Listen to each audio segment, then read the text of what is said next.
Hello everyone.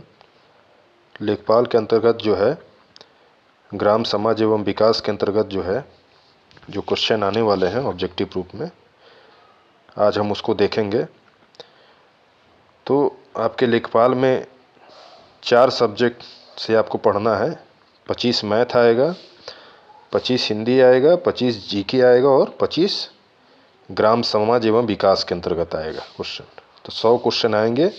तो उस 25 question के लिए जो है ग्राम समाज एवं विकास के अंतर्गत जो 25 क्वेश्चन आएगा, उसके लिए जो है हम लोग आज इस ऑब्जेक्टिव को हल करेंगे। और मैं आपको बता रहा हूँ कि 500 क्वेश्चन का जो है ये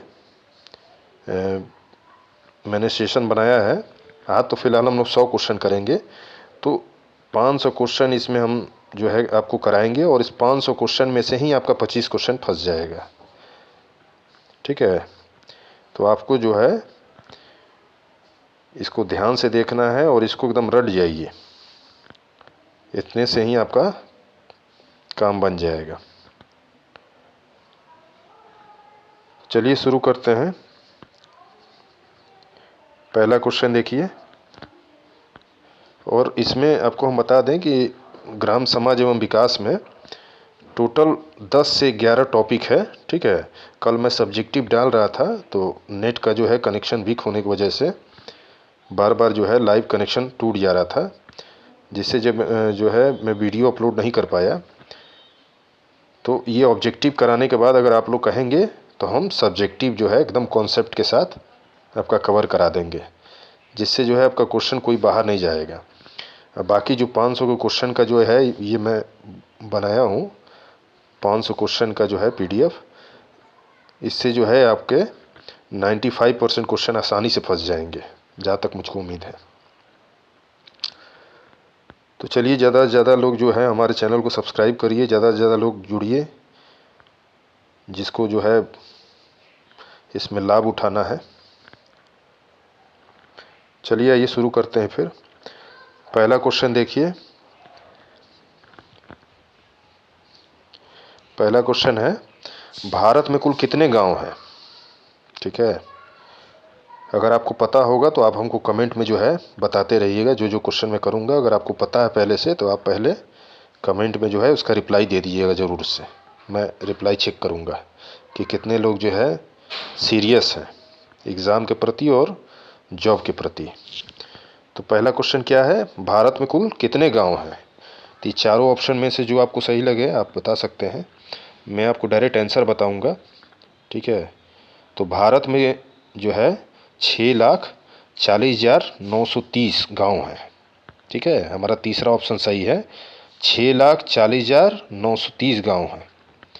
और ये जो है जनगणना 2011 के हिसाब से, ठीक है, ये जनगणना 2011 के हिसाब से ये जो है 6,40,930 गांव हैं भारत में कुल। दूसरा क्वेश्चन है, किस विद्वान ने ग्रामीण समुदाय को लघु समुदाय की संज्ञा दी है?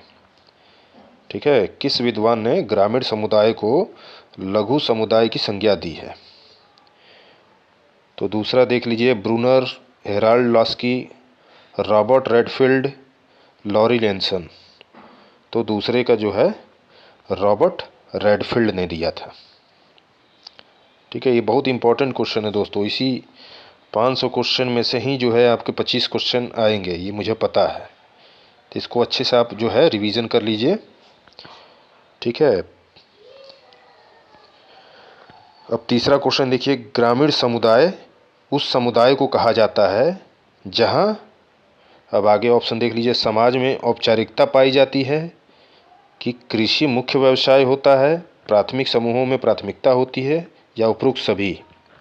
ठीक है, तो इसमें उपरोक्त सभी हो जाएगा। ठीक है, जो ग्रामीण समुदाय होता है उस समुदाय को कहा जाता है जो समाज में औपचारिकता पाई जाती है। ठीक है, कृषि मुख्य व्यवसाय होता है ग्रामीण समुदाय का, और ग्रामीण समुदाय जो है वो प्राथमिक समूहों में प्राथमिकता होती है इसकी। ठीक है, प्राथमिक समूहों में इनकी प्राथमिकता होती है। प्राथमिक समूहों मतलब कृषि। ठीक है, तो इसमें दोस्तों हम आपको बता दें कि टोटल जो है 10 टॉपिक आपको पढ़ने हैं। ठीक है, ग्राम समाज एवं विकास में टोटल अगर 10 चैप्टर है और इस 10 चैप्टर को अगर आप पढ़ लेते हैं सब्जेक्टिव रूप में तो आपका कोई क्वेश्चन बाहर नहीं जाएगा। कल तो मैं सब्जेक्टिव पे क्लास ले रहा था लेकिन बीच में नेट कनेक्शन गड़बड़ होने की वजह से मैं नहीं डाल पाया। तो आज जो है ऑब्जेक्टिव, उसी चैप्टर के जो ऑब्जेक्टिव हैं उसको मैं सॉल्व करा रहा हूँ। आप अगर ऑब्जेक्टिव खाली कर लेते हैं तो 90 से 95% क्वेश्चन कवर हो जाएगा, लेकिन 100% आपको करने के लिए सब्जेक्टिव को भी देखना पड़ेगा, जिससे आपका कॉन्फिडेंस भी जो है बूस्ट हो जाएगा। ठीक है, तो इसमें जो है आज जो है हम 4 लेसन से जो है आपके 4 टॉपिक्स जो हमने आपको 10 से 11 टॉपिक बताया है उसमें से 4 टॉपिक से मैं ऑब्जेक्टिव कवर कराऊंगा। ठीक है, 4 चैप्टर से हमने 100 ऑब्जेक्टिव क्वेश्चन लिया है। तो ये जो पहला आप देख रहे हैं ये पहले चैप्टर से ये ऑब्जेक्टिव है। तो पहले चैप्टर का नाम जो है ग्राम विकास भारतीय संदर्भ में। ठीक है, ग्राम का विकास भारतीय संदर्भ में ये पहला चैप्टर है। उसके अंतर्गत जो है ये हमने जो है ये ऑब्जेक्टिव सॉल्व कर रहे हैं। तो चलिए अब आगे बढ़ते हैं। ठीक है, तो चौथा क्वेश्चन है, उपनगरीय ग्राम वह ग्राम होता है जहां ग्रामीण तथा नगरीय संस्कृति मिलती है।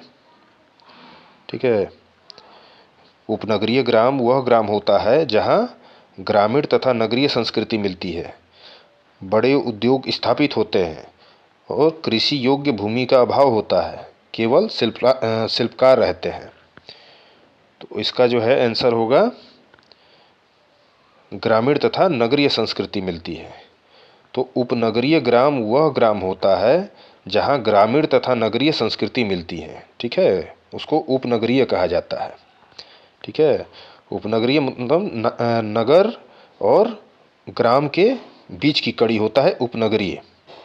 ठीक है, तो उपनगरीय ग्राम वह ग्राम होता है जहां ग्रामीण तथा नगरीय संस्कृति मिलती है। नेक्स्ट क्वेश्चन, जनगणना 2011 के अनुसार ग्रामीण भारत की आबादी है। ठीक है, बताइए कि गांव की आबादी कितनी है जनगणना 2011 के अनुसार? तो 83.3 करोड़, 83.3 करोड़ जो है ग्रामीण भारत की आबादी है। ठीक है, अब बाकी के जो 17% हैं, 16.5% वो नगरीय आबादी है, शहरी आबादी जिसको कहा जाता है। तो इसको ध्यान रखिएगा, कई बार क्वेश्चन पूछा है। 2011 जनगणना के अनुसार ग्रामीण भारत की आबादी कितनी है? 83.3 करोड़। नेक्स्ट क्वेश्चन,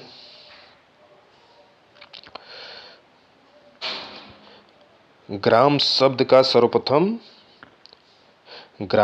का सर्वप्रथम उल्लेख किस साहित्य में मिलता है? ठीक है, तो ग्राम शब्द जो है, ग्राम शब्द का सर्वप्रथम उल्लेख किस साहित्य में मिलता है? बताइए, बौद्ध साहित्य में कि वैदिक साहित्य में, जैन साहित्य में या तमिल साहित्य में? अगर आपको पता होगा तो ज़रूर से कमेंट में आप लिखिए, इसको मैं चेक करूँगा।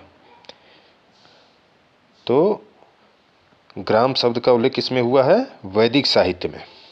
ठीक है, जो ग्राम शब्द का सर्वप्रथम उल्लेख जो मिलता है वो वैदिक साहित्य में मिलता है। नेक्स्ट क्वेश्चन, व्यावसायिक स्तर पर ग्रामीण क्षेत्रों में कौन सी क्रिया अधिक प्रचलित है? ठीक है, व्यावसायिक स्तर पर ग्रामीण क्षेत्रों में कौन सी क्रिया अधिक प्रचलित है? चलिए इसका जवाब दीजिए। कृषि की विनिर्माण, सेवा क्षेत्र या मत्स्यन? तो आप जानते हैं कि ग्रामीण क्षेत्रों में किस क्रिया का अधिक प्रचलित है? कृषि का। ठीक है, ये तो आसान था, ये तो सभी बताए होंगे।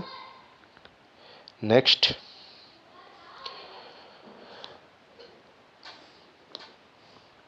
निम्नलिखित में से कौन सा एक ग्रामीण परिवेश की विशिष्टता को नहीं दर्शाता है?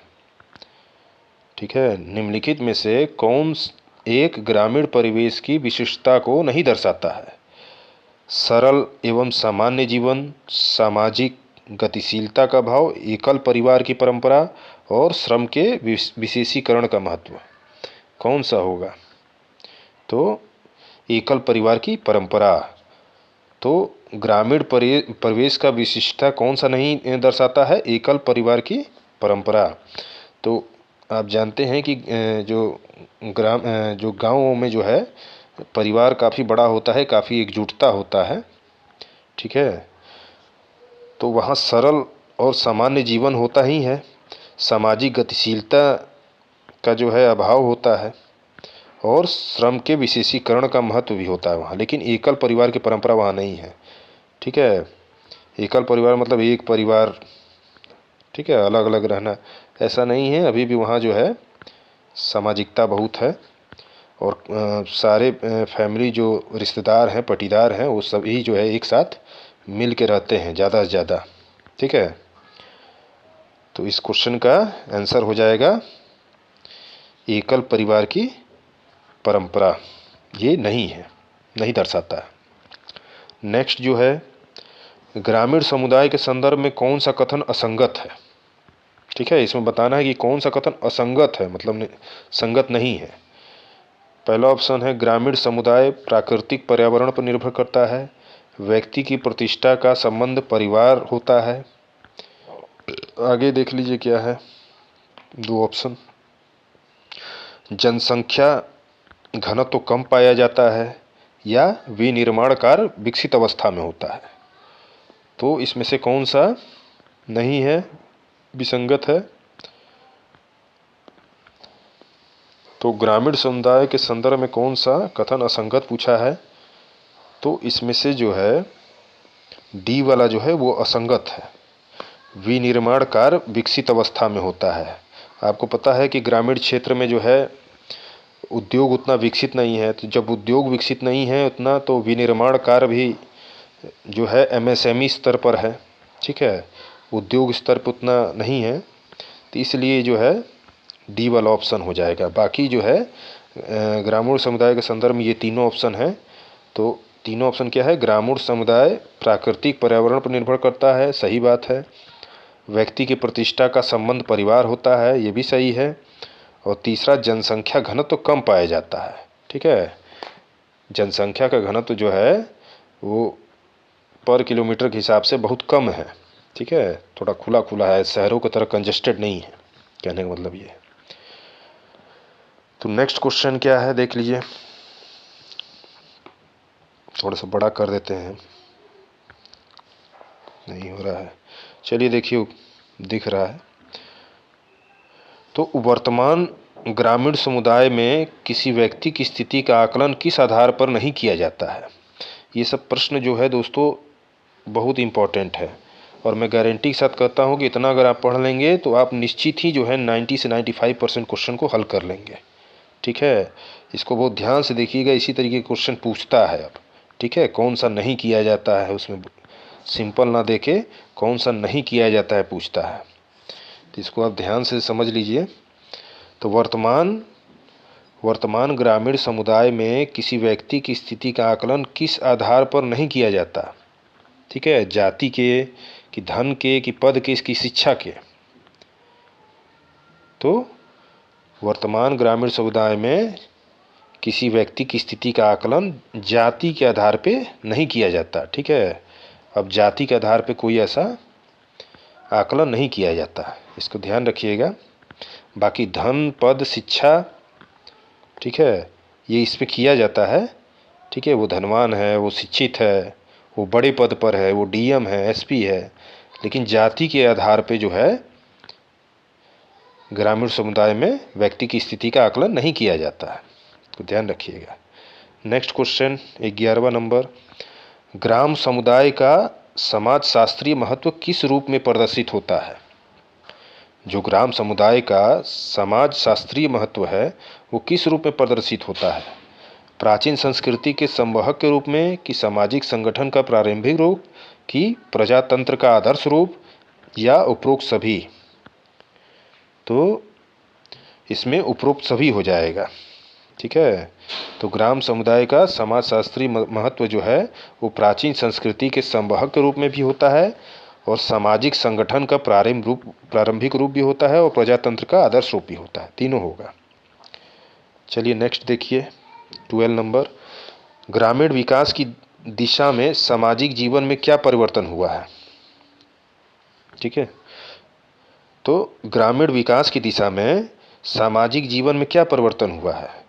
जजमानी व्यवस्था की समाप्ति हो गया है, कि जातियों के परंपरागत संबंध कमजोर हुए हैं, कि संयुक्त परिवार का विघटन हुआ है, कि उपरोक्त सभी। तो इसमें ध्यान रखिएगा, आपको जजमानी व्यवस्था की समाप्ति हो चुकी है। तो ग्रामीण विकास की दिशा में सामाजिक जीवन में क्या परिवर्तन हुआ है, तो जजमानी व्यवस्था की समाप्ति हो गई है। ठीक है, नेक्स्ट देखिए 13 क्वेश्चन, हम लोग सीरियल वाइज आगे बढ़ रहे हैं। 30 क्वेश्चन क्या है, महाजनी प्रथा का सर्वप्रथम उल्लेख निम्नलिखित में से किस प्राचीन ग्रंथ में हुआ है। ठीक है, महाजनी प्रथा का उल्लेख सर्वप्रथम किस प्राचीन ग्रंथ में हुआ है। शतपथ ब्राह्मण, की उपनिषद, की रामायण, की महाभारत। अगर आपको आंसर पता है तो आप हमको कमेंट में ज़रूर बताइएगा, और हमारे चैनल को ज़्यादा से ज़्यादा लाइक करिएगा अगर आपको पूरे 500 क्वेश्चन चाहिए तो। और मैं आपको गारंटी देता हूं कि अगर ये 500 क्वेश्चन अगर आप कर लेते हैं तो 90 से 95% क्वेश्चन जो है आप ग्राम समाज एवं विकास में हल करके आएंगे। ठीक है, मेरा यूट्यूब पे आने यही मकसद है कि जो है हम जो एग्ज़ाम में आएगा टू द पॉइंट उसी को जो है हम आपको पढ़ाएंगे, चाहे वो कोई भी कंपटीशन हो। ठीक है, मैं फालतू की चीज़ें जो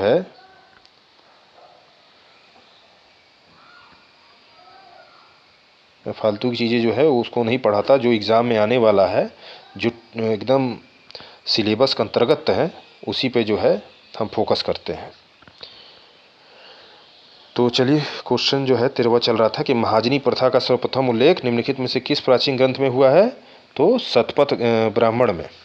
ठीक है, शतपथ ब्राह्मण जो है ग्रंथ है, उसमें जो है महाजनी प्रथा का उल्लेख है। महाजनी प्रथा मतलब महाजनी प्रथा मतलब एक तरह से जमींदारी, आप समझ रहे होंगे, जमींदारी प्रथा। ठीक है, महाजन होते थे, सेठ महाजन, जो गांव में जमींदार होते थे, जो ज़मीन के मालिक होते थे, उन्हीं को जो है महाजनी प्रथा कहा जाता था, जो कर वसूलते थे। ठीक है, भूमि कर वसूलते थे, उन्हीं को महाजन कहते थे। नेक्स्ट देखिए क्या है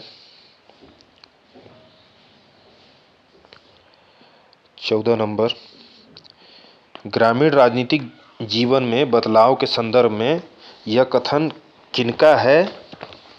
जिन ग्रामीण क्षेत्रों में निम्न जातियों के लोगों की संख्या अधिक है, वे प्रमुख जातियों के रूप में संगठित हो गई हैं। ये क्वेश्चन को ध्यान से पढ़िए। ग्रामीण राजनीतिक जीवन में बदलाव के संदर्भ में यह कथन किनका है। कथन है, जिन ग्रामीण क्षेत्रों में निम्न जातियों के लोगों की संख्या अधिक है, वे प्रमुख जातियों के रूप में संगठित हो गई है। तो बहुत इंपॉर्टेंट क्वेश्चन है। ठीक है, तो ये जो है श्रीनिवास ने कहा था, इसको याद रखिएगा। नेक्स्ट क्वेश्चन है, समाज के व्यवस्थित रूप को क्या कहा जाता है। इसका क्वेश्चन दीजिए, बहुत सरल है। समाज के व्यवस्थित रूप को क्या कहा जाता है। सामाजिक प्रतिमान, की सामाजिक संरचना, सामाजिक मूल्य और सामाजिक संस्था। तो ये सामाजिक संरचना कहलाती है। तो समाज के व्यवस्थित रूप को क्या कहा जाता है, सामाजिक संरचना। नेक्स्ट, सामाजिक परिवर्तन का कौन सा कारक लोगों के मकान की बनावट, खान पान, वस्त्र आदि को प्रभावित करता है। भौगोलिक कारक, कि जैविक कारक, कि जननांगी कारक, कि प्रौद्योगिकी कारक। कौन सा कारक बताइए। तो आंसर होगा भौगोलिक कारक।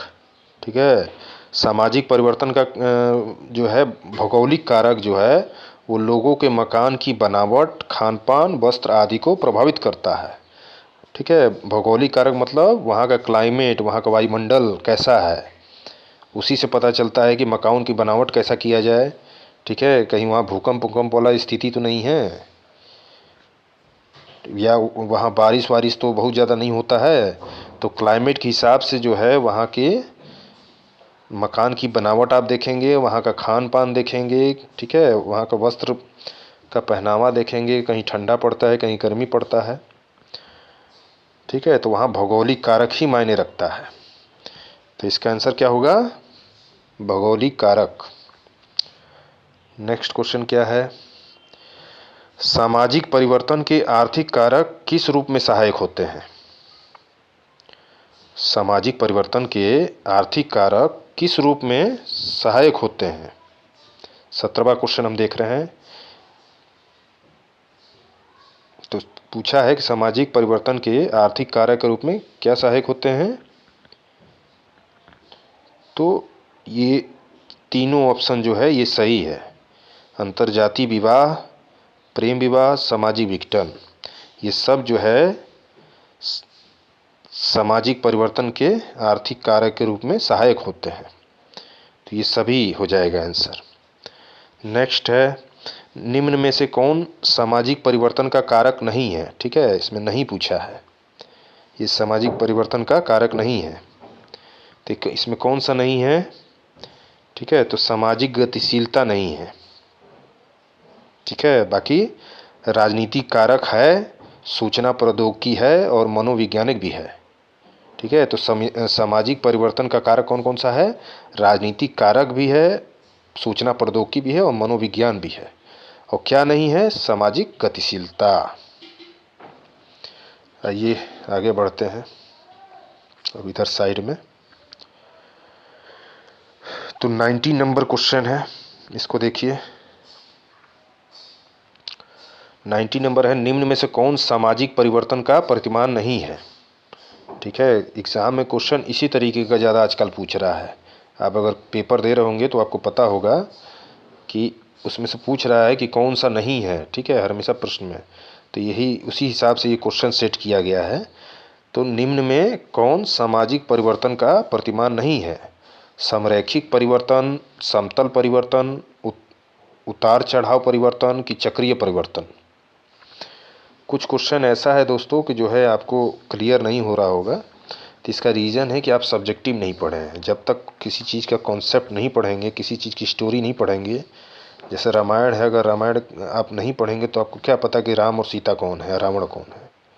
ठीक है, तो स्टोरी पढ़ना ज़रूरी है। अगर आप इसको वीडियो को देखिएगा, अगर आप कहेंगे कि सर इसका पूरा सब्जेक्टिव पूरा पढ़ा दीजिए, ठीक है, और पूरा कंसेप्ट पढ़ा दीजिए, तो हम इसको पढ़ा देंगे। ठीक है, थोड़े से बड़े बड़े चैप्टर हैं, कुल मिला के 10 चैप्टर हैं। ठीक है, उसको अगर हम पढ़ा देंगे तो आपका जो है ग्रामीण परिवेश से जो ये क्वेश्चन आएंगे 25, उससे बाहर जाएगा ही नहीं। ठीक है, पूरे के पूरे 25 क्वेश्चन इसी में से आ जाएंगे निश्चित। आपको और दूसरा जो है चीज़ एकदम नहीं पढ़ना है इसके अलावा। तो आप बताइएगा हमको कमेंट में, जैसा बताएंगे वैसा किया जाएगा। चलिए क्वेश्चन देखें। तो 90 नंबर क्वेश्चन है, निम्न में कौन सामाजिक परिवर्तन का प्रतिमान नहीं है? ठीक है, तो इसमें बताइए कौन सा प्रतिमान नहीं है? तो ये समतल परिवर्तन ये नहीं है। ठीक है, बाकी समरैखिक परिवर्तन, उतार चढ़ाव परिवर्तन और चक्रीय परिवर्तन ये सामाजिक परिवर्तन का प्रतिमान है। ठीक है, नेक्स्ट देखिए 20वां क्वेश्चन, समाज में आर्थिक जगत तथा जनसंख्या के क्षेत्र में हो रहे परिवर्तन को किसके अंतर्गत देखा जाता है? ठीक है, ये क्वेश्चन बहुत इंपॉर्टेंट है। ठीक है, ये एग्ज़ाम में आया हुआ भी है, इसको ध्यान रखिएगा। समाज में आर्थिक जगत तथा जनसंख्या के क्षेत्र में हो रहे परिवर्तन को किसके अंतर्गत देखा जाता है? समरैखिक परिवर्तन के, कि उतार चढ़ाव परिवर्तन के, कि चक्रीय परिवर्तन के, कि गुणात्मक परिवर्तन? इसका जवाब दीजिए। तो इसका उत्तर होगा उतार चढ़ाव। ठीक है, उतार चढ़ावदार परिवर्तन इसका आंसर होगा। ठीक है, नेक्स्ट क्वेश्चन, मानव जीवन का शिशु, तरुण, प्रौढ़ तथा वृद्ध अवस्था में परिवर्तन कौन सा परिवर्तन है? ठीक है, तो ये ध्यान रखिएगा, ये भी इंपॉर्टेंट क्वेश्चन है कि मानव जीवन में शिशु तरुण मतलब 15 साल तक, ठीक है, प्रौढ़ 15 से 18, 18 से 60, ठीक है, और वृद्ध अवस्था 60 के ऊपर, ठीक है। तो मानव जीवन का शिशु, तरुण, प्रौढ़ और वृद्ध अवस्था में परिवर्तन कौन सा परिवर्तन है? समरैखिक है कि उतार चढ़ावदार है कि चक्रीय है कि समानुपाती है? इस टाइप का क्वेश्चन जरूर 1-2 पूछता है, तो ध्यान रखिएगा। तो इसका आंसर है चक्रीय, ठीक है, ये चक्रीय परिवर्तन है। नेक्स्ट 22, निम्न में से कौन परिवार का कार्य है अथवा परिवार के संबंध में सत्य है? तो इसमें बताइए कौन सा सत्य है? यौन संबंध एवं संतान उत्पत्ति, सामाजिक मान्यताओं को प्रदान करना, नवजात शिशुओं की देखभाल करना, उपरोक्त सभी। बताइए, ये तो नॉर्मल क्वेश्चन है, सभी बता देंगे, उपरोक्त सभी, ठीक है। ये परिवार का कार्य है इसमें तीनों। तो परिवार के कार्य क्या है, इसे पूछा है कि परिवार के संबंध में कौन कौन सत्य है, तो तीनों ऑप्शन सत्य है। यौन संबंध और संतान उत्पत्ति भी आप लोग करते हैं, सामाजिक मान्यताएं भी हैं वहाँ पे, और नवजात शिशुओं की देखभाल भी होता है परिवार में। चलिए आइए ऊपर बढ़ते हैं। नेक्स्ट है 23 नंबर, निम्न में से कौन परिवार की विशेषता नहीं है? तो बताइए, निम्न में से कौन परिवार की विशेषता नहीं है? रक्त संबंधों का बंधन, समाजीकरण कि सामाजिक नियंत्रण का अप्रभावी साधन कि भावनात्मक लगाव? कौन सा नहीं है? इसी टाइप के क्वेश्चन एग्जाम पूछेगा दोस्तों, ये ध्यान रखिएगा, इसको एकदम रट जाइए, ठीक है। तो कौन सा नहीं है? तो सामाजिक नियंत्रण का अप्रभावी साधन ये नहीं है। क्या है परिवार की विशेषता? तो परिवार की विशेषता है रक्त संबंधों का बंधन, ठीक है, समाजीकरण और भावनात्मक प्रभाव। और क्या नहीं है? तो सी नहीं है, सामाजिक नियंत्रण का अप्रभावी साधन, तो सी गलत हो जाएगा। नेक्स्ट क्वेश्चन देखिए, परिवार के उद्विकासी सिद्धांत के प्रतिपादक कौन थे? ठीक है, ये इंपॉर्टेंट क्वेश्चन है, डायरेक्ट फैक्ट पूछ लेगा। परिवार के उद्विकासी सिद्धांत के प्रतिपादक कौन थे? उद्विकासी सिद्धांत किसने दिया था? बैकोफन ने कि मॉर्गन ने कि ऑगनबर्ग ने कि रॉल्फ लिट्टन ने? बताइए। तो 24 का जो है पहला हो जाएगा, बैकोफन ने। तो उद्विकासी सिद्धांत बैकोफन ने दिया था। परिवार के उद्विकासी सिद्धांत के प्रतिपादक बैकोफन है।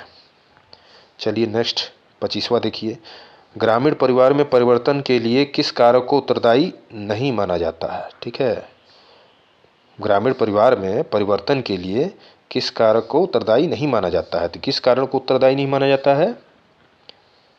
तो स्थायी जीवन को उत्तरदायी नहीं माना जाता है, ठीक है। तो क्या उत्तरदायी माना जाता है? तो उत्तरदायी नगरीकरण को माना जाता है, पश्चिमीकरण को माना जाता है और पाश्चात्य संस्कृति को माना जाता है। तो क्वेश्चन है कि ग्रामीण परिवार में परिवर्तन के लिए किस कारक को उत्तरदायी नहीं माना जाता? तो नहीं माना जाता स्थायी जीवन को, ठीक है। तो स्थायी जीवन नहीं होता है, नगरीकरण होता है, ठीक है, ग्राम से नगरीकृत होता है, और पश्चिमी सभ्यता का असर भी उस पर पड़ता है, और पाश्चात्य संस्कृति को भी फॉलो किया जाता है, ठीक है। बाकी स्थायी जीवन हमेशा नहीं रह जाता है, हमेशा बदलाव होता रहता है, समय के अनुसार निरंतर बदलाव हो रहा है। नेक्स्ट क्वेश्चन को देखिए, 26वां क्वेश्चन, निम्न में से कौन संयुक्त परिवार की विशेषता नहीं है? ठीक है, संयुक्त परिवार मतलब एक साथ जो पूरी फैमिली रहती है उसी को संयुक्त परिवार कहते हैं। जो चाचा चाची नाना नानी सब एक साथ रहते हैं, अरे नाना नानी कहाँ से रहेंगे, चाचा चाची रहते हैं, कई भाई रहते हैं एक साथ, तो उसी को संयुक्त परिवार कहते हैं। तो कौन सा इसमें पूछा है कि कौन सी विशेषता नहीं है? विशाल आकार,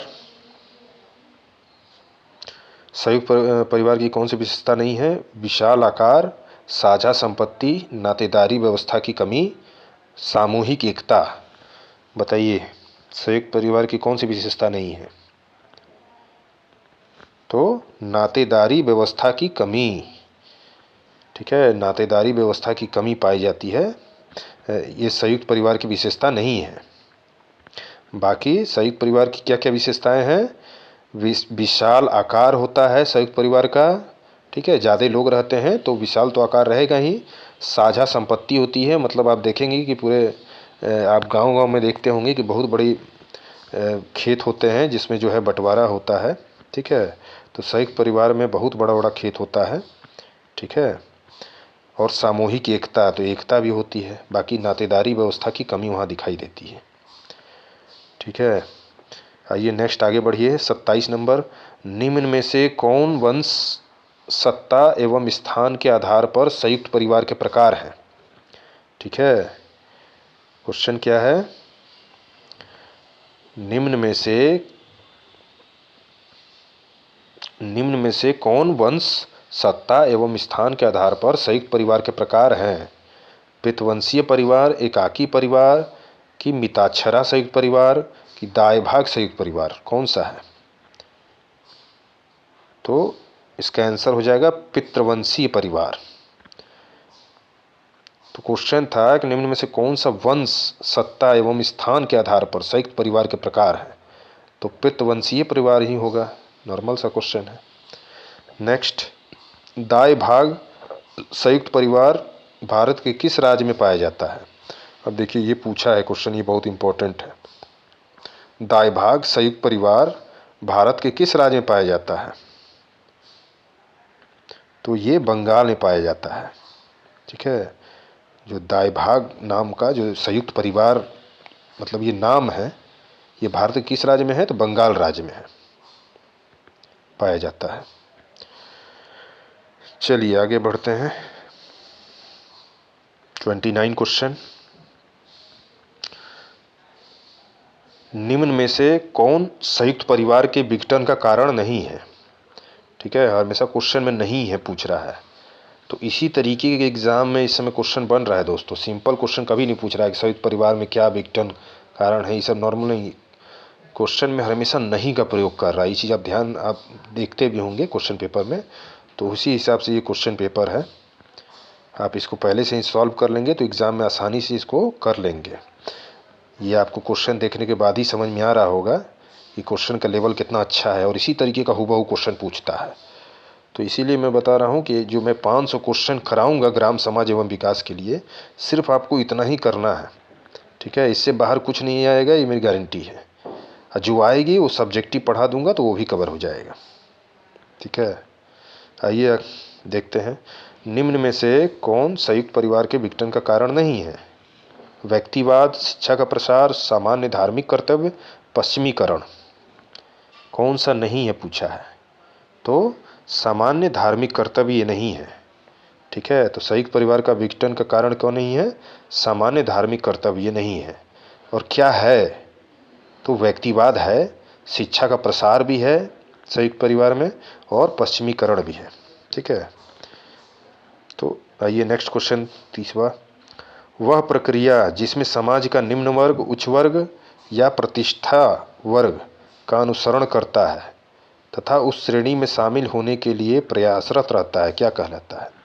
ये देखिए बहुत इंपॉर्टेंट क्वेश्चन है, इसको ध्यान से समझिए। वह प्रक्रिया जिसमें समाज का निम्न वर्ग, उच्च वर्ग या प्रतिष्ठा, ठीक है, ये प्रतिष्ठित वर्ग का अनुसरण करता है तथा उस श्रेणी में शामिल होने के लिए प्रयासरत रहता है, क्या कहलाता है? मतलब निम्न वर्ग वाला उच्च वर्ग की श्रेणी में या प्रतिष्ठित वर्ग का अनुसरण करता है, ठीक है। तो वो उस श्रेणी में शामिल होने के लिए क्या प्रयासरत करता है, उसको क्या कहलाता है?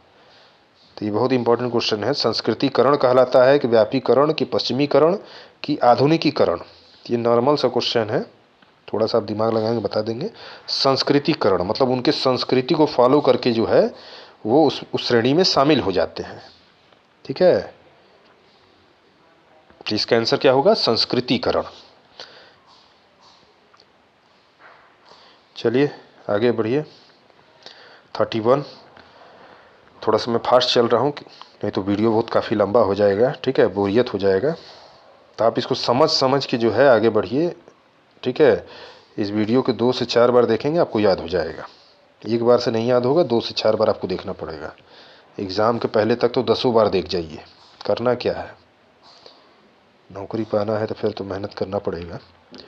31 नंबर, सरकार द्वारा किए गए वे कौन से प्रयास हैं जिससे संस्कृतिकरण की प्रक्रिया को बढ़ावा मिला है। Very important. सरकार द्वारा किए गए वे कौन से प्रयास हैं जिससे संस्कृतिकरण की प्रक्रिया को बढ़ावा मिला है। ठीक है, आरक्षण की व्यवस्था, कि भूमि सुधार, कि मताधिकार, कि ये सभी। तो ये सभी आंसर हो जाएगा। ठीक है, आरक्षण की व्यवस्था भी सरकार करता है, भूमि सुधार भी, मताधिकार का भी अधिकार। तो संस्कृतिकरण के प्रक्रिया को बढ़ावा किससे मिलता है, तो आरक्षण की व्यवस्था से भी, भूमि सुधार से भी, और मताधिकार का अधिकार। मताधिकार मतलब वोट देने का अधिकार। बाकी तो आप समझते हैं। भूमि सुधार समय समय पे आप देखते होंगे बिल पास होता है। अभी इतना लफड़ा हुआ भूमि सुधार के लिए, इतना बिल 4 बिल पेश किया गया, उस पर कितना लफड़ा हुआ, बाद में सरकार ने उसको हटा लिया। अभी हाल की बात है। चलिए आइए नेक्स्ट क्वेश्चन देखते हैं। 32 नंबर, निम्नलिखित में से कौन संस्कृतिकरण का भारतीय समाज पर पड़ने वाला प्रभाव नहीं है। ठीक है, संस्कृतिकरण का भारतीय समाज पर पड़ने वाला प्रभाव नहीं है। ठीक है, तो कौन सा नहीं है, सामाजिक सद्भाव को बढ़ावा, कि सामाजिक स्तरीकरण में सुधार, उच्च वर्ग का प्रभाव, या प्रतिष्ठा के स्वरूप में बदलाव। कौन सा नहीं है भाई, तो उच्च वर्ग का प्रभाव बढ़ना ये नहीं है। ठीक है, तो संस्कृति का भारतीय समाज में पड़ने वाला प्रभाव जो है ये उच्च वर्ग का प्रभाव बढ़ना, ठीक है, ये नहीं है। बाकी सब है। क्या है, सामाजिक सद्भाव को बढ़ावा ये है, सामाजिक स्तरीकरण में सुधार ये है, प्रतिष्ठा के स्वरूप में बदलाव ये भी है। क्या नहीं है, तो उच्च वर्ग का प्रभाव बढ़ना ये नहीं है। चलिए आगे बढ़िए। 33 नंबर,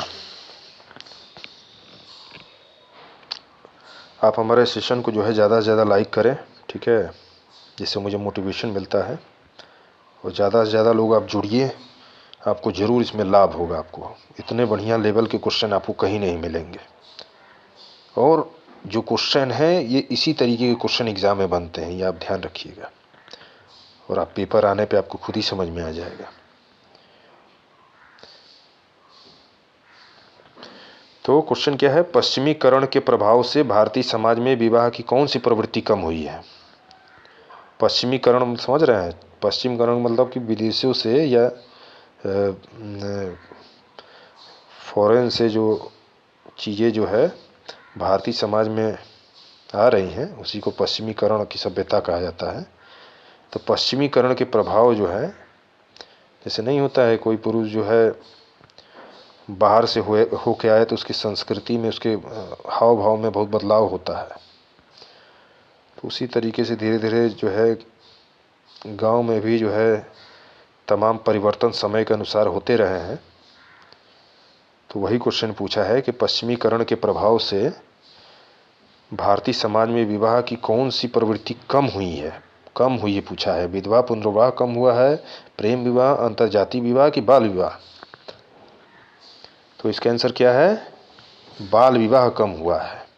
ठीक है, पश्चिमीकरण में आप देखे होंगे बहुत लेट से लोग शादी करते हैं, लेट कहने मतलब सेटल्ड होने के बाद शादी करते हैं। ठीक है, और गांव में देखेंगे तो आप बाल विवाह बहुत जल्दी हो जाता है, 12 साल 13 साल, तो उस पर रोक लगी है। ठीक है, तो ये बढ़िया ही है, अच्छा है। तो नेक्स्ट क्वेश्चन देखिए 34, निम्न में से कौन पश्चिमीकरण के सकारात्मक प्रभाव है। ठीक है, वही पश्चिमीकरण का, वेस्टर्न का क्या सकारात्मक मतलब अच्छा प्रभाव है। स्त्रियों की स्थिति में सुधार हुआ है, कि जाति प्रथा में परिवर्तन, के रोजगार के विविध अवसर मिले हैं, कि ये सभी। तो ये तो नॉर्मल है, ये सभी होगा। ठीक है, तो पश्चिमीकरण के ये सभी सकारात्मक प्रभाव है, मतलब सब पॉजिटिव है, प्रभाव है। स्त्रियों की स्थिति में सुधार भी हुआ है, जाति प्रथा में परिवर्तन भी हुआ है, और रोजगार के विविध अवसर भी मिले। और इस चैप्टर का आखिरी क्वेश्चन जो है, निम्नलिखित में से निम्नलिखित में से कौन आधुनिकीकरण की विशेषता नहीं है? ठीक है, आधुनिकीकरण की विशेषता नहीं पूछा है। ठीक है, तो कौन सा नहीं है? सामाजिक विविधीकरण की परंपरावाद का बढ़ना, सामाजिक गत्यात्मकता, सामाजिक संरचना में बदलाव। तो परंपरावाद का बढ़ना ये नहीं है।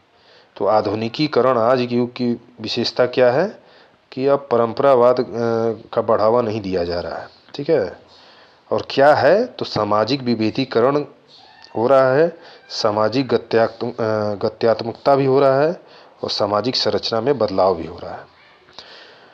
तो इसके साथ ही जो है पहला चैप्टर कंप्लीट हुआ। ठीक है, तो पहला चैप्टर जो आपका था ग्राम विकास भारतीय संदर्भ में, पहला चैप्टर जो हम लोग कवर कर लिए हैं ग्राम समाज में विकास का।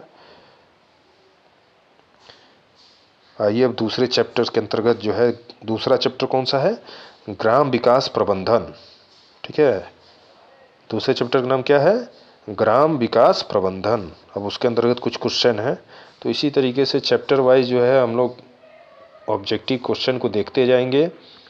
ठीक है, उसको समझते जाएंगे और पढ़ते जाएंगे। और मेरा यही मानना है दोस्तों कि जो है सब्जेक्टिव थोड़ा बहुत अगर आप जान जाएंगे तो जो है ना चीज़ें बहुत सरल आपके लिए हो जाएगी समझना।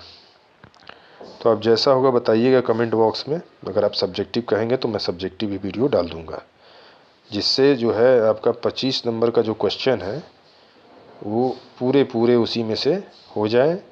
और ये जो है सिर्फ लेखपाल के लिए ही जो है महत्वपूर्ण नहीं है, ये वीडियो में भी ग्रामीण परिवेश होता है, पंचायती राज है, उसी तरह लोअर पीसीएस में भी ये सिलेबस में है। लेकिन यही है कि लेखपाल में कुछ ज़्यादा है और उसमें कुछ कम है। ठीक है, तो ये तीनों में काम आएगा आपके। ठीक है, तो चलिए दूसरा चैप्टर है ग्राम विकास प्रबंधन। इसके अंतर्गत कुछ ऑब्जेक्टिव है, आइए इसको देख लेते हैं। 8-10 टॉपिक है, 8-10 क्वेश्चन। पहला क्वेश्चन है ग्राम विकास प्रबंधन के अंतर्गत ग्रामीण या ग्राम विकास के लिए कौन सा विभाग मुख्य रूप से उत्तरदायी होता है? ठीक है, ऑप्शन है ग्रामीण विकास विभाग, सिंचाई विभाग, रेल विभाग, जल विभाग। तो जवाब दीजिए, ग्रामीण या ग्राम विकास के लिए कौन सा विभाग मुख्य रूप से? ठीक है, ये क्वेश्चन लेखपाल में एक बार आया हुआ था इसलिए यहाँ लिखा हुआ है। तो इसका आंसर था वीरेंद्र सिंह, उस समय थे ग्रामीण विकास मंत्री। चलिए आगे बढ़ते हैं। ये क्या हो रहा है भाई? ग्रामीण विकास मंत्रालय के प्रमुख विभाग कौन से हैं? ग्रामीण विकास मंत्रालय के प्रमुख विभाग कौन से हैं? ऑप्शन है ग्रामीण विकास विभाग, भूमि संसाधन विभाग, ए या बी दोनों, या सिंचाई विभाग। जवाब दीजिए इसका। तो ग्रामीण विकास मंत्रालय के अंतर्गत दो विभाग हैं, ग्रामीण विकास विभाग और भूमि संसाधन विभाग। तो ऑप्शन हम लोग का सी सही होगा, ए और बी दोनों। नेक्स्ट आगे बढ़िए, ये बहुत इंपॉर्टेंट क्वेश्चन है दोस्तों, ध्यान दीजिएगा। ग्रामीण विकास मंत्रालय के प्रमुख विभाग पूछ देता है तो आप ध्यान रखिएगा कि ग्रामीण विकास विभाग भी है और भूमि संसाधन विभाग भी है। चौथा क्वेश्चन देख लीजिए, ग्रामीण विकास के लिए 20 सूत्री कार्यक्रम में निम्न में से कौन से लक्ष्य निर्धारित किए गए हैं? ये वेरी इंपॉर्टेंट, इसको कर लीजिएगा, कई बार एग्जाम पूछा हुआ है। ठीक है, ये क्वेश्चन दिमाग में बैठा लीजिएगा कि ग्रामीण विकास के लिए 20 सूत्री कार्यक्रम में निम्न में से कौन से लक्ष्य निर्धारित किए गए हैं? तो इस ग्रामीण निर्धनता का निवारण, सबके लिए स्वास्थ्य, पर्यावरण का संरक्षण, या ये सभी? तो इसका उत्तर हो जाएगा ये सभी। 20 सूत्री कार्यक्रम के अंतर्गत ये तीनों चीज़ें सम्मिलित की गई थी। ग्रामीण निर्धनता का निवारण करना, मतलब गांव में गरीबी को कम करना, ठीक है, सबके लिए स्वास्थ्य की व्यवस्था करना और पर्यावरण का संरक्षण करना, ये तीनों 20 सूत्री कार्यक्रम में सम्मिलित है। नेक्स्ट क्वेश्चन देखिए, पांचवा, निम्न में से कौन सा कार्य प्रबंधन की प्रक्रिया में शामिल होता है? ठीक है, प्रबंधन की प्रक्रिया में शामिल होता है। योजना बनाना, रिपोर्ट तैयार करना, बजट आवंटन या ये सभी? तो इसका उत्तर हो जाएगा ये सभी। योजना भी बनाया जाता है, रिपोर्ट भी तैयार किया जाता है और बजट आवंटन भी होता है। ठीक है, प्रबंधन की प्रक्रिया में ये तीनों चीज़ें शामिल हैं, योजना बनाना भी, रिपोर्ट तैयार करना भी और बजट आवंटन भी। ये आगे बढ़ते हैं।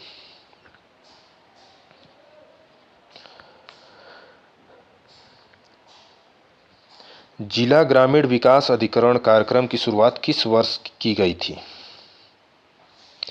जिला ग्रामीण विकास अधिकरण कार्यक्रम की शुरुआत किस वर्ष की गई थी? तो इसका आंसर क्या है? 1999। तो जिला ग्रामीण विकास अधिकरण कार्यक्रम की शुरुआत 1999 में किया गया था। नेक्स्ट क्वेश्चन, ग्राम विकास योजनाओं के संबंध में जिला ग्रामीण विकास अभिकरण का कार्य होता है। योजनाओं का क्रियान्वयन करना, पर्यवेक्षण करना, मूल्यांकन करना, ये सभी? तो ये सभी हो जाएगा। तो ग्राम विकास योजनाओं के संबंध में जिला ग्रामीण विकास अभिकरण का कार्य योजनाओं का क्रियान्वयन करना, पर्यवेक्षण करना और मूल्यांकन करना, तीनों हो जाएगा। 8वां क्वेश्चन, वर्ष 1903 में सर डेनियल हैमिल्टन ने सहकारिता के आधार पर आदर्श ग्राम योजना कहाँ शुरू की थी?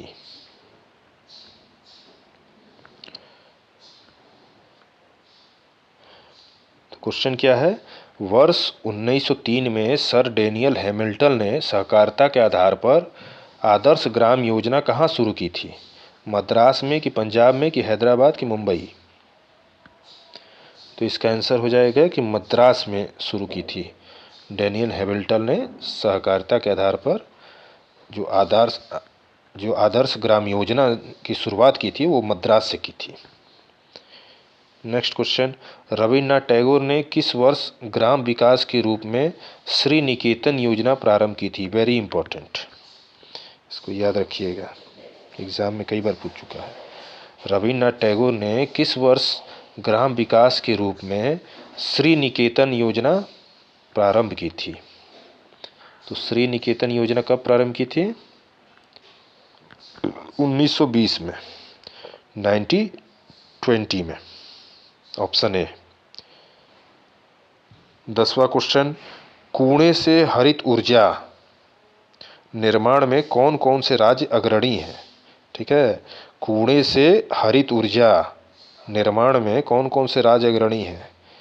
तो ये इंपॉर्टेंट है, कौन कौन से राज्य अग्रणी हैं? तो महाराष्ट्र और पंजाब।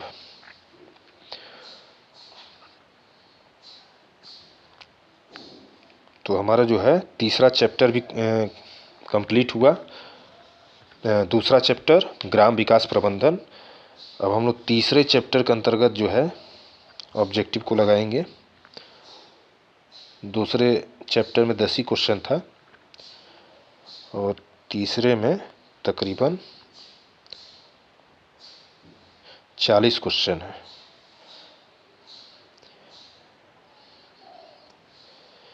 तो आइए इसको जल्दी जल्दी देख लेते हैं। तो तीसरा चैप्टर क्या है? ग्राम विकास शोध प्रणालियाँ। ठीक है, टोटल 10 से 12 चैप्टर हैं दोस्तों। अगर आप तैयार कर लेंगे तो आपका काम बन जाएगा इतने से ही। तो हम लोग बढ़ते हैं तीसरे चैप्टर की तरफ। ग्राम विकास शोध प्रणालियाँ चैप्टर का नाम है।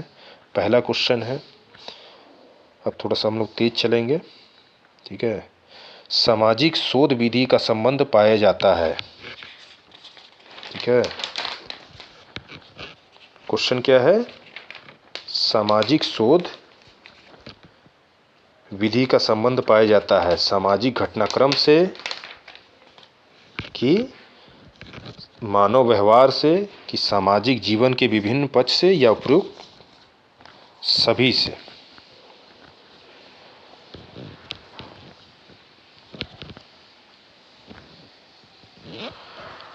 इसका जवाब दीजिए आप लोग। क्वेश्चन है, सामाजिक शोध विधि का संबंध पाया जाता है सामाजिक घटनाक्रम से, मानव व्यवहार से, सामाजिक जीवन के विभिन्न पक्ष से कि उपरोक्त सभी से?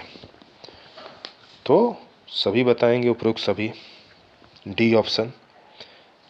सामाजिक शोध विधि का संबंध जो है वो सामाजिक घटनाक्रम से भी है, मानव व्यवहार से भी है और सामाजिक जीवन के विभिन्न पक्ष से भी है। नेक्स्ट क्वेश्चन, निम्न में से कौन सामाजिक शोध विधि की विशेषता नहीं है? ठीक है, इसमें सामाजिक शोध की विधि की विशेषता नहीं है पूछा है। तो वैज्ञानिक पद्धति, नए तथ्यों की खोज, सांख्यिकी विश्लेषण, प्रमाणों का विश्लेषण, कौन सा नहीं है? तो सांख्यिकी विश्लेषण नहीं है, तीसरा ऑप्शन नहीं है। तो सांख्यिकी विश्लेषण नहीं है, तो बाकी ये तीनों हैं। तो वैज्ञानिक पद्धति, सामाजिक शोध विधि के अंतर्गत जो है वैज्ञानिक पद्धति है, नए तथ्यों का खोज भी है और प्रमाणों का विश्लेषण भी है। नेक्स्ट क्वेश्चन, सामाजिक शोध विधि के विषय क्षेत्रों में कौन शामिल नहीं होता है? ग्रामीण समुदाय, सामूहिक व्यवहार, भूमि वितरण, सामूहिक संघर्ष, कौन सा नहीं है? तो भूमि वितरण नहीं है। तो सामाजिक शोध विधि के विषय के अंतर्गत भूमि वितरण शामिल नहीं है, बाकी तीनों शामिल हैं। क्या शामिल हैं? ग्रामीण समुदाय शामिल है, सामूहिक व्यवहार भी शामिल है और सामूहिक संघर्ष भी शामिल है। चौथा क्वेश्चन, सामाजिक शोध विधि का व्यवहारिक उद्देश्य कौन सा है? समस्या समाधान, कि सामाजिक नियंत्रण, कि सामाजिक विघटन निराकरण, कि ये सभी? तो चौथे का होगा ये सभी। समस्या समाधान भी होगा, सामाजिक नियंत्रण भी होगा और सामाजिक विघटन निराकरण भी होगा। नेक्स्ट क्वेश्चन, निम्न में से कौन सामाजिक शोध विधि की समस्या नहीं है? निदर्शन चयन की समस्या, सामाजिक विघटन का निराकरण, वस्तुनिष्ठता का अभाव, सही माप का अभाव, कौन सा नहीं है? तो सामाजिक विघटन का निराकरण ये नहीं है, बाकी सब सही है। निदर्शन चयन की समस्या, वस्तुनिष्ठता का अभाव और सही माप का अभाव ये सही है। आगे बढ़िए। 6 क्वेश्चन है, निम्न में से कौन सामाजिक सर्वेक्षण शोध के उद्देश्य है? सामाजिक घटना का वर्णन, कार्य कारण संबंध की खोज, रचनात्मक कार्य या उपरोक्त सभी? तो ये उपरोक्त सभी हो जाएगा, मतलब तीनों सही है। सामाजिक घटना का वर्णन, कार्य कारण संबंध की खोज और रचनात्मक कार्य तीनों सही है। नेक्स्ट क्वेश्चन, सामाजिक सर्वेक्षण पद्धति का प्रमुख गुण नहीं है। ठीक है, पूछा है सामाजिक सर्वेक्षण पद्धति का प्रमुख गुण नहीं है पूछा है। कौन सा नहीं है ये देखिए। तो समस्या का चुनाव ये नहीं है। और सामाजिक सर्वेक्षण पद्धति का कौन सा प्रमुख गुण है? जो गुण है तो वो है वस्तुनिष्ठता भी है, वैज्ञानिक परिदृश्य भी है, गुणात्मक सूचनाएं हैं। और क्या नहीं है? तो समस्या का चुनाव ये नहीं है। नेक्स्ट क्वेश्चन, सामाजिक सर्वेक्षण पद्धति के प्रमुख दोष हैं। सामाजिक सर्वेक्षण पद्धति के प्रमुख दोष हैं अवास्तविक सूचनाएं, निदर्शन त्रुटि, अमूर्त घटनाओं का अध्ययन असंभव या उपरोक्त सभी? तो इसमें उपरोक्त सभी हो जाएगा आंसर। तो सामाजिक सर्वेक्षण पद्धति के प्रमुख दोष तीनों हैं, अवास्तविक सूचनाएं भी हैं, निदर्शन त्रुटि भी है और अमूर्त घटनाओं का अध्ययन असंभव। ये तीनों जो है सामाजिक सर्वेक्षण पद्धति के प्रमुख दोष हैं। ठीक है, दोष है, गुण नहीं है, दोष।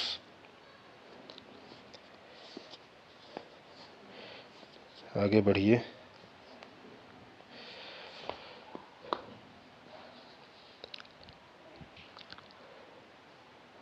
ऐतिहासिक अनुसंधान विधि का संबंध पाया जाता है। ऐतिहासिक अनुसंधान विधि का संबंध पाया जाता है भूतकाल के शोध से, वर्तमान के शोध से, कि भविष्य के शोध से, कि अमूर्त शोध से? तो भूतकाल के शोध से। इसका आंसर होगा ए। ऐतिहासिक अनुसंधान विधि का संबंध भूतकाल के शोध से होता है। नेक्स्ट क्वेश्चन, ऐतिहासिक अनुसंधान विधि के अध्ययन क्षेत्र में शामिल पाया जाता है।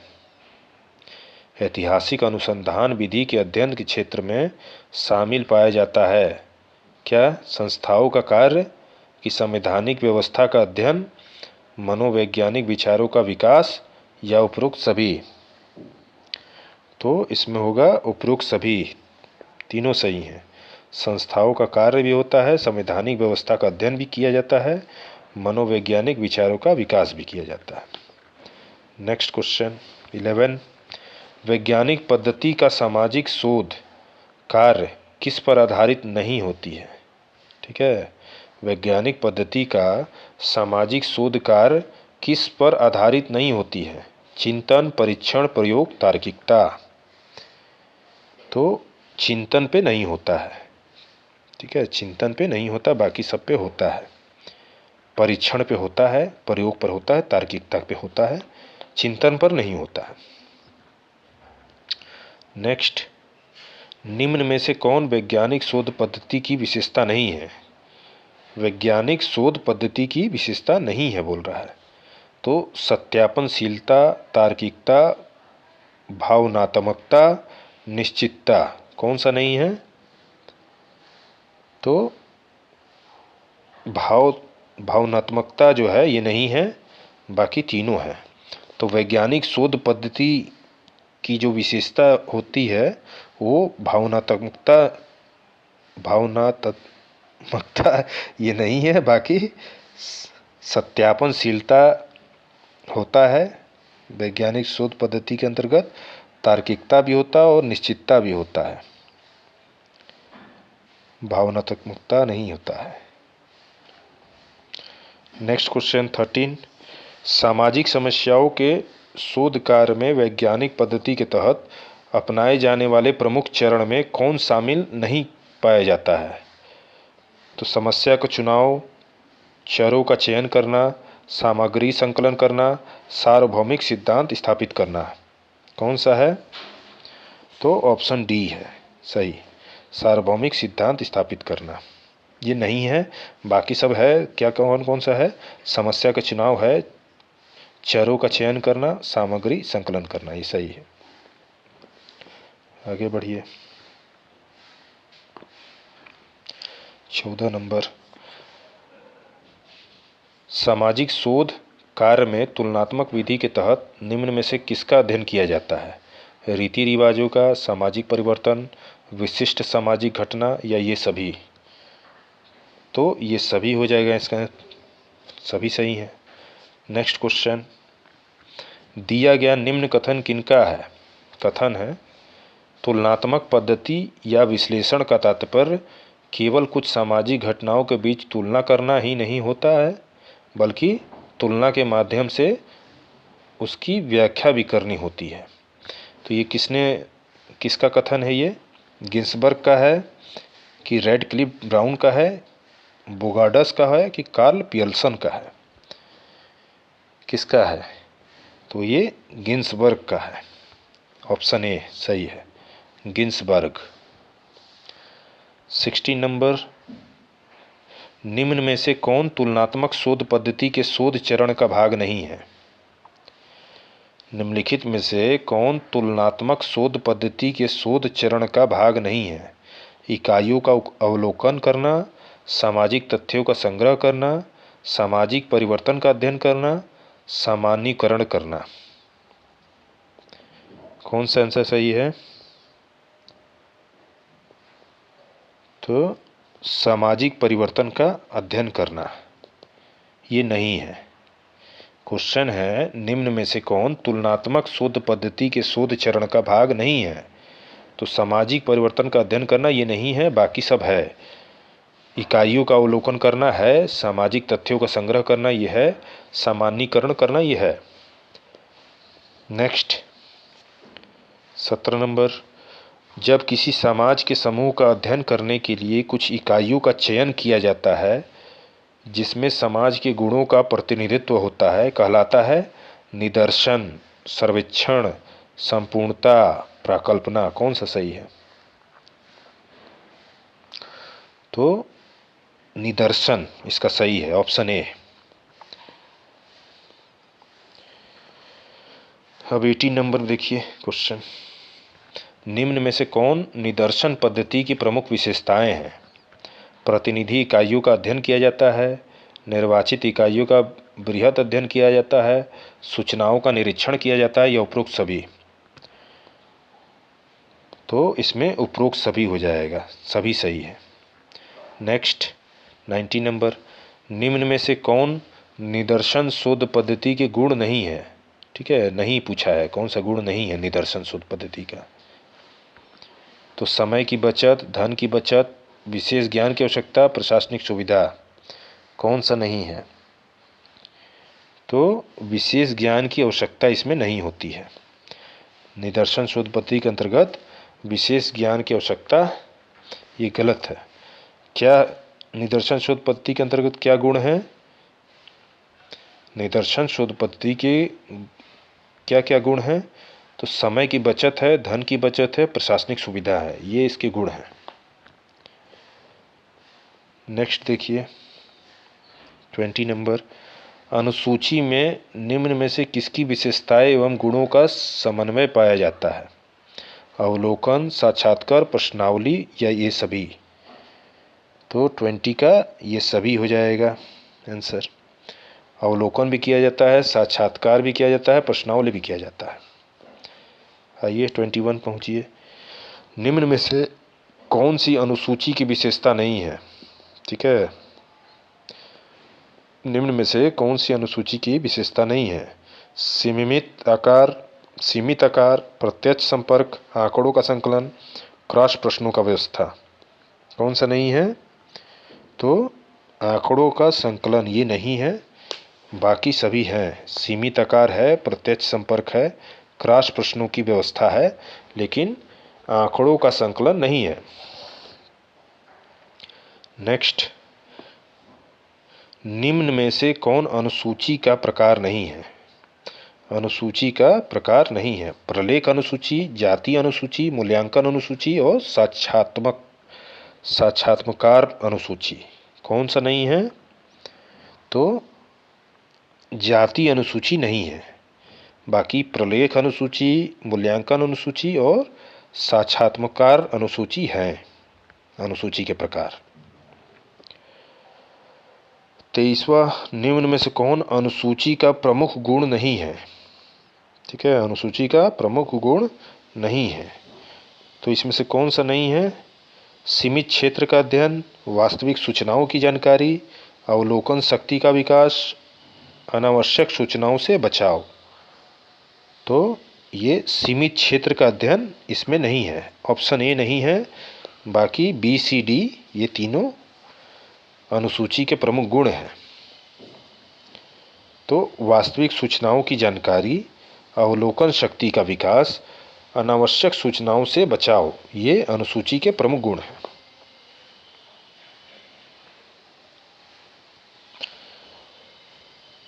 Next 24 number. निम्न में से कौन अवलोकन की प्रमुख विशेषताएं हैं? प्रत्यक्ष एवं सूक्ष्म अध्ययन, विश्वसनीय सूचना का स्रोत, सामूहिक व्यवहार का अध्ययन या उपरोक्त सभी? तो ये उपरोक्त सभी चारों सही है। नेक्स्ट 25। निम्न में से कौन अवलोकन का प्रमुख प्रकार नहीं है? ठीक है, अवलोकन के प्रमुख प्रकार नहीं है। सहभागी अवलोकन, क्षेत्र अवलोकन, उपकल्पना निर्माण करना, व्यवस्थित अवलोकन करना, क्या नहीं है?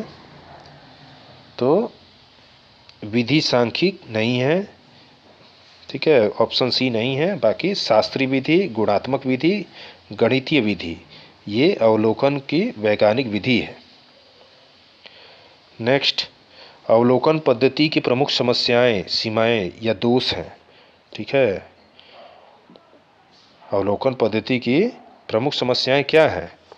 विश्वसनीयता का अभाव, सीमित क्षेत्र का अध्ययन, संख्यात्मक पद्धति का प्रयोग कठिन है कि उपयुक्त सभी? तो उपयुक्त सभी, ये चारों गलत है, चारों दोष है। अवलोकन पद्धति की ये चारों समस्याएं हैं या दोष है। निम्न में से कौन साक्षात्मकर के उद्देश्यों का भाग नहीं है। उपकल्पना का निर्माण, प्राथमिक तथ्यों का संकलन, पुनरीक्षण या लचीलापन। कौन सा नहीं है पूछा है। तो प्राथमिक तथ्यों का संकलन ये नहीं है। और क्या है, तो उपकल्पना का निर्माण, पुनरीक्षण और लचीलापन सही है। 29, थोड़ा मैं जल्दी चल रहा हूँ क्योंकि काफ़ी वीडियो लंबा हो गया और यहीं आखिरी चैप्टर करेंगे, फिर चैप्टर 3 के आगे हम लोग आगे देखेंगे। ठीक है, इसमें और हैं 10 क्वेश्चन और देख लीजिए आगे जल्दी से। और ज़्यादा से ज़्यादा हमको कमेंट करिए मित्रों, जो आपको चाहिए आप हमको कमेंट में बताइए, वो वीडियो आएगा। ठीक है, आने वाले समय में। चलिए नेक्स्ट 29 नंबर, निम्न में से कौन साक्षात्मकार के प्रमुख दोष हैं? खर्चीली विधि, एकरूपता में कमी, मौखिक उत्तर पर विश्वास या ये सभी। तो 29 क्वेश्चन का क्या आंसर है? ये सभी आंसर सही है। खर्चीली विधि भी है, एकरूपता में कमी भी है, मौखिक उत्तर का विश्वास है। तो साक्षात्मकार का प्रमुख दोष क्या है? ये सभी हैं। नेक्स्ट, निम्न में से कौन प्रश्नों की प्रकृति के आधार पर प्रश्नावली का वर्गीकरण या प्रकार नहीं है? प्रतिबंधित प्रश्नावली, संरचित प्रश्नावली, खुली प्रश्नावली, मिश्रित प्रश्नावली। तो संरचित प्रश्नावली ये प्रकार नहीं है। ठीक है, और बाकी सब प्रकार हैं। नेक्स्ट, निम्न में से कौन प्रश्नावली प्रविधि का गुण नहीं है? ठीक है, इसमें सब नहीं है पूछा है, बाकी कब कौन कौन सा है आप उसको देखते रहिएगा। तो प्रश्नावली प्रविधि का गुण नहीं है। सरल प्रविधि, कम खर्चीली, अपूर्ण सूचनाओं की शीघ्र प्राप्ति। तो इसमें से अपूर्ण सूचना ये नहीं है। बाकी सरल प्रविधि, कम खर्चीली, सूचनाओं की शीघ्र प्राप्ति ये प्रश्नावली प्रविधि का गुण है। बाकी अपूर्ण सूचना नहीं है। 32 नंबर, निम्नलिखित में से कौन प्रश्नावली के अवगुण या दोष हैं? ठीक है, अवगुण या दोष हैं। प्रत्युत्तर की समस्या, अस्पष्ट लेख, सूचनाओं की अविश्वसनीयता या ये सभी। तो इसका ये सभी हो जाएगा आंसर। ये सभी सही हैं, सब इसके अवगुण और दोष हैं प्रश्नावली के। नेक्स्ट, अंतर्वस्तु विश्लेषण पद्धति की सर्वप्रथम शुरुआत कब हुई थी? अंतर्वस्तु विश्लेषण पद्धति की सर्वप्रथम शुरुआत कब हुई थी? तो ये कब हुई थी? 1926 में हुई थी। अंतर्वस्तु विश्लेषण का प्रमुख उद्देश्य कौन सा है? तो इसमें से बताइए कौन सा उद्देश्य है। तो ये चारों सही है। गुणात्मक तथ्यों को मात्रात्मक स्वरूप देना, गुणात्मक अध्ययन को वैश्विक रूप देना, संप्रेषण के प्रभावशाली साधनों का विकास करना, ये तीनों सही है। ठीक है, आइए ऊपर देखते हैं। 35 नंबर, व्यक्तिक अध्ययन पद्धति में सामाजिक संबंधों के अध्ययन में शामिल होता है तथ्यों का विश्लेषण या सर्वांगीण अध्ययन, गुणात्मक विश्लेषण, उपरोक्त सभी। तो इसमें उपरोक्त सभी सही हैं। नेक्स्ट, किसी एक सामाजिक इकाई, चाहे वह व्यक्ति हो या परिवार या संस्था या समुदाय, के जीवन के अन्वेषण एवं विवेचन करने की पद्धति क्या कहलाती है? अंतर्वस्तु विश्लेषण या व्यक्तिक अध्ययन या प्रश्नावली या निदर्शन। तो कौन सा सही है? तो व्यक्तिक अध्ययन इसका सही होगा। ऑप्शन बी सही होगा। 37, निम्न में से कौन व्यक्तिक अध्ययन का प्रमुख गुण नहीं है? ठीक है, गहन अध्ययन, पक्षपात की संभावना, सामग्री की संपूर्णता, मनोवृत्तियों का अध्ययन। तो इसमें पूछा है कि व्यक्तिक अध्ययन का प्रमुख गुण नहीं है, तो कौन सा अध्ययन नहीं है? तो पक्षपात की संभावना ये नहीं है। बाकी क्या है? तो गहन अध्ययन है, सामग्री और की संपूर्णता है, मनोवृत्तियों का अध्ययन है। नेक्स्ट, कौन सांख्यिकी की विशेषता को सही संदर्भित नहीं करती है? तथ्यों का सामूहिकरण, तथ्यों का संख्यात्मक प्रस्तुतिकरण, व्यवस्थित एकत्रीकरण की कमी, आंकड़ों का विशुद्ध रूप। इसमें से कौन सा नहीं है सांख्यिकी की विशेषता? तो व्यवस्थित एकत्रीकरण की कमी, ऑप्शन सी नहीं है, बाकी सभी हैं। सांख्यिकी विशेषता तथ्यों का समूहीकरण भी है, तथ्यों का संख्यात्मक प्रस्तुतिकरण भी है और आंकड़ों का विशुद्ध रूप भी है। क्या नहीं है? तो ऑप्शन सी नहीं है, व्यवस्थित एकत्रीकरण की कमी। 39 निम्नलिखित में से कौन सांख्यिकी विश्लेषण की उपयोगिता एवं महत्व का स्पष्टीकरण है? तथ्यों की तुलनात्मक अध्ययन में सहायक, पूर्वानुमान में सहायक, नियोजन के क्षेत्र में सहायक या उपरोक्त सभी? तो इसमें उपरोक्त सभी, चारों सही है।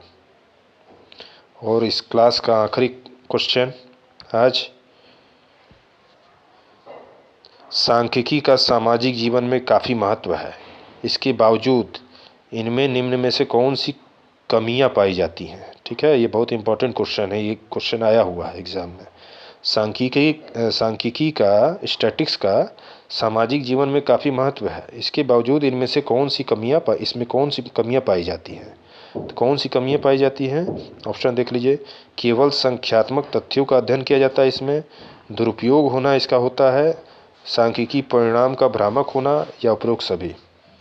तो इसका ऑप्शन डी, मतलब उपरोक्त सभी होगा। तो इस तरह से दोस्तों ये 3rd चैप्टर भी इसमें हमारा समाप्त हुआ। तो ये ग्रामीण हम लोग पढ़ रहे थे, ग्राम समाज एवं विकास, आपके लेखपाल के सिलेबस में है ये, और ये 25 नंबर का 1/4 हिस्सा है पूरे सिलेबस का। ठीक है, 25 नंबर के आएंगे और हमारा कोशिश है कि मैं आपको ऐसा 500 क्वेश्चन का संकलन दूं जिसमें आपके पूरे 25 के 25 क्वेश्चन आसानी से फंस जाएं। ठीक है, मेरी यही कोशिश है, तो मैं पूरा कवर कराऊंगा और मैं आपके पूरे विश्वास पे जो है सही ठहरूंगा। आप बस विश्वास बनाए रहें और हमसे जुड़े रहें और हमारे वीडियो को ज़्यादा से ज़्यादा शेयर करें। ठीक है, व्हाट्सएप, फेसबुक पे, और हमारे वीडियो को ज़्यादा से ज़्यादा लाइक करें और कमेंट करके हमको बताएं हमारी कमियां, और अब आने वाले समय में आप कौन कौन से वीडियो चाहते हैं, मैथ्स की क्या चाहते हैं, हिंदी के बारे में, हिंदी का भी मैं मास्टर वीडियो डालने वाला हूं बहुत जल्द। ठीक है, 2 से 3 दिन में ही मैं हिंदी का एक मास्टर वीडियो आपका डालूंगा 2 घंटे का। उस 2 घंटे को आप 2.5 घंटे के वीडियो को कर लेंगे तो आप हिंदी पूरे 25 के 25 नंबर जो है आसानी से हासिल कर सकते हैं। तो आप हमारे चैनल संग जुड़े रहें। पूरा सिलेबस को जो है मैं कोशिश करूंगा कि 30 दिनों में आपको कवर करा दूं, जिससे जो है आप बार बार उस चीज़ों को रिवीजन कर पाएँ। ठीक है, थैंक यू।